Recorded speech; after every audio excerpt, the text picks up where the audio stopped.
Hi everyone, welcome back to my channel. I hope you are all doing well.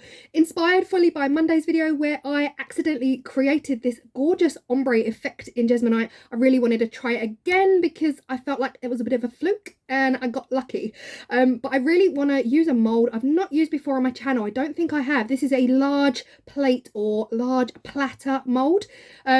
Don't think I've used it before on my channel, but I do need to check. It is gorgeous. I really wanted to go more pumpkin and see if I could recreate that gorgeous ombre design. Hope you love it because I love it. Let's go. So this is the large plate mold that I was utterly obsessed with when I first started Jesmonite. If you followed me in the early days, I was literally making one of these a day. Yeah, I still have them on my shelf. So it is approximately 27 centimeters across. And what I really wanted was to recreate this ombre. I just had it in my head, like I knew it was just a happy accident and I had to get the Jesmonite in there quickly because it was curing. But now I can see pumpkins and I thought it would be so gorgeous to make like a pumpkin, like a hello pumpkin kind of platter tray. That was my goal.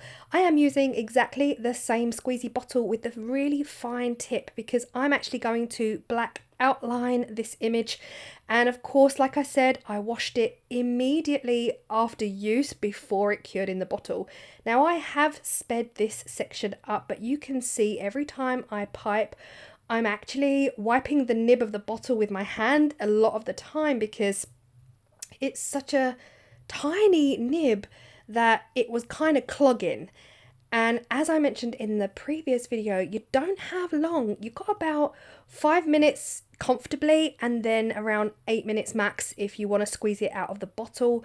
But my biggest concern is that nib. So I drew out my pumpkins, a few extra lines, and just added some extra detail in with some miniature lines and longer lines and a stalk and a little bit of a curly detail in the central one. And that was it. Now it's just time to sit and wait for them to cure. My intention was just to leave this now for around 20 minutes to let it just firm up and dry before coming back in and filling the pumpkins with colour. However, a storm rolled in, guys. This was about 6 p.m. I lost all light. So I decided come back in the morning, but wow, it had shifted. It had all risen up off of the silicone mould. So my guess is I either knocked it or tapped it or did something. And unfortunately, the design that I piped that you just saw actually came away from the surface. So I had to take it all off and re-pipe it. So this is the second design. Now, I am using the same pigments that you would have seen in the previous video, but know that you can also use mica powders.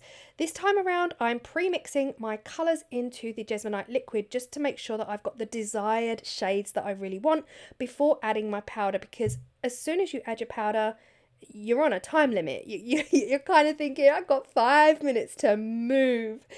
So at this point, I was super cautious not to touch the silicone mould because I don't know if it's just this mold, because the Jesmonite piped lines just felt so fragile on this mold. Like the silicone wasn't really holding that Jesmonite in place. With the trinket trays, I don't know, I feel like I could pick them up and swing them around the garden and the Jesmonite would still stay there. But for whatever reason, I already could see, after just 20 minutes, I could see some lifting of that black piped line. So I was nervous at this point. I decided to chuck the Jesmonite on very similar to the way I did with the oak leaves in the previous video and hope that the results come out the same. Go really easy with your paintbrush. I was conscious now that I could potentially dislodge the black piped design because for whatever reason, like I said, this silicone mold is not gripping it like it does on the trinket trays. So yeah, go easy, smudge it all around, squish it all around, and try as hard as you can not to go out of the lines. If you go out of the lines, you can use a cotton bud just to clean up those edges and tidy it all back up again. Again, I missed a spot and I'm like, oh, why did you miss a spot? But yeah, I am just doing what I felt I did in the oak leaves and hoping for the best. So if you watched Monday's video, you would already recognise the tray on the left. That was leftover black Jesmonite that I had in the tiny little squeezy bottle, and I didn't want to waste it, so I quickly grabbed a tray because I really wanted to try a black outline on the acorns. This is actually where I was filming them both together, so luckily I was able to insert it into Monday's video as well, just to give you an idea of what a black outline looks like if you wanted to recreate these designs. I am going for a really plain code background on this large platter. I'm now officially out of code. I literally scraped the tub of every little drop that was left in there, so sad times. I might actually get on Amazon and see if I can get some more code, but I'm not sure I really need it at this point. And it does settle, so if I buy some now and I don't use it till next year, it might have already settled by then. Anyway, so the little tray on the left, you would have already seen the results of this one on Mondays, but again, I was filming everything on the same day, so it all kind of blends. I've just gone for a lighter brown in this one. I think this was like a mixture of the code again from the tray and a little bit of terracotta, I think. I'm not quite sure, if I'm honest. Anyway, I just filled up the platter mould because I don't know, I like my moulds filled to the top. I know not everyone does, but for me, they give me some chunkiness, and I like that feeling of chunky oomph. So yeah, I poured the rest into the platter mould. Do not lift these up. Shimmy side to side, do not lift. So this is the result of the acorn tray. Again, not really part of this main video, but I did want to test the black outline just to see what the impact was and to see if it gave me the wow factor that I was looking for, and it definitely did. But like I said, you would have seen that already in Monday's video alongside these other autumn themed piped designs. If you didn't see that, go check it out. It's fun, so much fun. Okay, moving on. As soon as I turned the mould over, I loved it. I absolutely loved it. I did not get anywhere close. I did not get anywhere close to the design of the oak leaf from Monday's video. Like, it looks very much more raw and splodged in. And I'm not upset about it. I love it. It's almost giving me more abstract pumpkin vibes as opposed to this really nice natural flow of ombre on the oak leaf. I'm actually loving the pumpkins, and I fully did not expect that I would like something like this, but I really do. I think it adds to the impact of the tray. Now here's the thing, you can leave it right there, but I couldn't. I had all this empty space and I knew I needed to fill it, and of course we're all loving the Hello Pumpkin at the moment. At least I am, I know that. So this font is actually called Skinny. I downloaded it from Da Font and it is now available on my Cricut. So I printed out and cut out Hello Pumpkin using that font, and then I left the tray to rest overnight to fully cure and fully dry out onto silicone trays. So this is now 24 hours after demold that I'm able to stick on my vinyls, and I really only do that because I know that it takes 24 hours for Jesmonite to really dry out and fully cure and become the strongest it can possibly be. But yeah, absolutely crying out for some vinyl decals on this tray. Again, if you don't have vinyl, you would be able to hand write these. Just at this moment in time, I still haven't found a permanent pen that I can use that will write on Jesmonite and not kind of bleed when sealed. So I have tried Posca pens. Posca pens work really well on Jesmonite, but once you try to seal them, they bleed all over the place and you've got yourself a hot mess. So yeah, if anyone out there does draw on their Jesmonite with a permanent marker, please let us all know in the comments and help us all out and share that information, because that would be so good to know.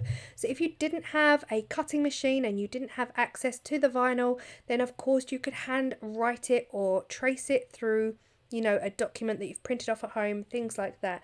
I'm loving it. I'm loving it so much. I think it really works well with all of my autumn Jesmonite that I've done so far. And again, on demold, this is just shy of 27 centimeters across. I am using exactly the same sealer that I used in Monday's video. I'm still loving these by Elechem. A big, fat, fluffy brush, always remember that, and a big dollop in the middle. Now, here's the thing. Whichever one you use of these, if you use it really sparingly, there is more of a chance of lines and textures being left in your surface. Whereas if you pour it on like this, use a big fat fluffy brush and just brush it all over really, really quickly and then leave it, it's more likely to kind of cure without any of those brush marks in. So that is what I did. You can then leave it for around about half an hour to an hour before you put on the second coat. But honestly, it dries so fast. So after around about 40 seconds, leave it alone. Do not go back. Do not touch it with the brush, because that brush will then leave marks and strokes and all of that stuff that you do not want in your surface. Now, I am just going back over it here because I put so much on. I'm just going back over it and wiping a little bit off on the tissue. So yeah, making sure that I've got all around the outside, and this will seal it nicely. Really, really happy with the design. I'm happy with the ombre, but it didn't quite go to plan, but I'm still happy. I still love the tray. I still love the impact. To me, this does look like something you could buy from, say, TK Maxx or HomeSense, somewhere like that. Really, really love it. Let me know what you would use this tray for. Would you use it as a centerpiece, a table centerpiece, maybe for a candle, or to house other things like pine cones and miniature pumpkins and things like that? Or would you use it as a serving tray? Yeah, let me know. I mean, it would be amazing to use as a plate server, like placemat, like a placemat. But lordy, I'm not making more. You'd need enough for your family, and that's a lot of Jesmonite. So anyway, I hope you've really enjoyed this and you feel inspired, which is the main reason for everything I do. I appreciate you all, and I will see you all in the next video. Bye. Appalachian sunrise meets my skin. Even with my eyes still closed, I can feel it coming in. Golden, golden, I'll follow only golden, golden, golden, golden things.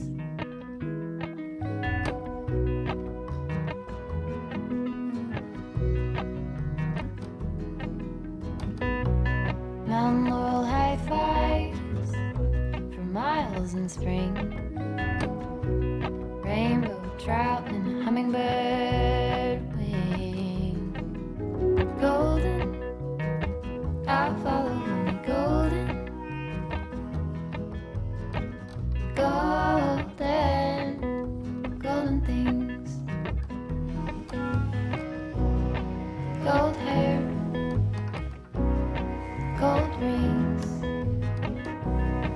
gold leaves, gold anything, golden, I'll follow only golden, golden, golden things.